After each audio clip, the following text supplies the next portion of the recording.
Господин Хрелев, защо се разболяват хората? Има генетични болести. Ген, това означава, че идва болестта от майка, от баща, от дядо, от баба. Има болести, които ние и сами тук на земята си ги получаваме.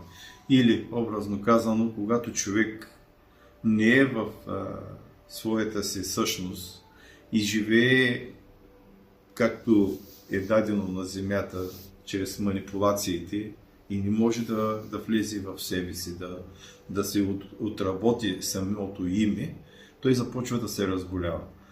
Когато говорим за болести, това означава, че нашето физическо тяло не слуша. И психиката. Или ние живеем в една стара матрица, която тази матрица работи срещу нас. Желателно е, за да не се разболяваме, ние да се научим да общуваме, да се научим да приемаме, да се научим да се молим, да се научим да вярваме, да се научим как да следваме съдбата си, как да следваме самите нас. Защото самите ние сме си пречка в живота.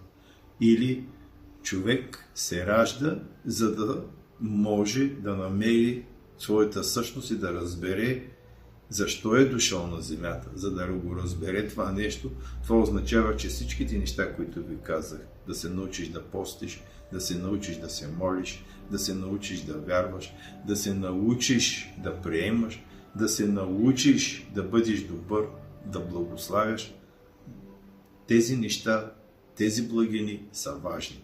И тогава човек, вероятността да се разболее ще бъде много по-малка. Но хората носят в себе си злоба, носят его, носят инат и оттам идват болести. Да, но много хора казват, аз съм добър, защо ми се случва това? Случва му се, защото няма ли наказано непоискано добро. Направил е на някой добро, което той не е поискал и е понесъл кармата на този човек. Можем и така да се разболеем. Тоест да не правим добро, когато не е поискано, както казва пословицата. Точно така. Непоисканото добро се наказва.